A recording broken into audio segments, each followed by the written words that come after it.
Pak Ustaz, Pak Imam akan jadi sasaran puak komunis. Disumbat dalam guni dan dibawa ke hutan, hilang entah ke mana. Pak Ishak hanyalah nama yang saya bagi untuk mewakili agamawan-agamawan yang dilenyapkan. Gambar-gambar Pak Ishak pula adalah hasil Midjourney supaya hati kita semua dapat bertaut dengan orang-orang warak yang dimangsakan komunis yang kejam. Supaya semua dapat faham apa yang dihadapi orang Melayu terdahulu. Kisah mereka benar, saya petik daripada perkongsian bekas guru Siti Patonah.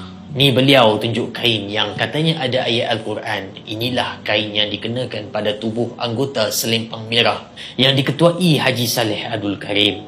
The one they fear. Selempang Merah menjadi titik temu orang Melayu yang akhirnya mula lawan balik. Kalau ikut pada naratif, Haji Saleh ni luar biasa orangnya. Beliau katanya ada kemampuan nak bengkokkan besi dengan dada. Betul, saya rasa ramai yakin kisah ni benar. Tapi mesti ada yang skeptikal. Tu tak penting, cuba letakkan diri korang dalam komunis. Betapa gerunnya bila dapat tahu ada musuh sebegitu hebat.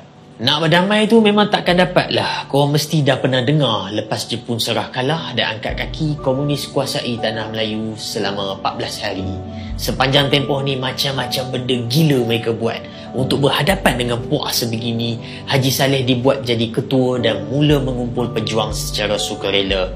Hanya 38 orang sahaja yang menyahut seruan beliau. Sedikit tapi cukup untuk dipersiap secara fizikal dan rohani. Salah seorang adalah Jamhari Muhammad Said, bekas imam di Masjid Tongkang Pecah, yang menjadi pengikut Haji Saleh. Segala amal ibadat dan pantang larang di amal mereka beliau cerita tak mampu dipatuhi generasi kini.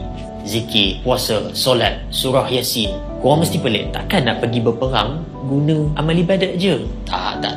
Ada latihan fizikal, tapi semua benda ni dibuat untuk rohani. Kerana komunis berjuang demi kepercayaan mereka. Dengar ni, komunis berjuang demi kepercayaan mereka. Selempang Merah pula percaya pada perjuangan mereka. Buku bertemu ruas, pejuang yang percaya. Lalu tiba masanya mereka bertembung. Apa jadi? Pertempuran lari komunis. Kemenangan Haji Saleh menjadi rallying call sampai Bukit Naning dan Semerah mula bangkit melawan. Sini terbukti, perjuangan hanya perlu ketua dan penyatu.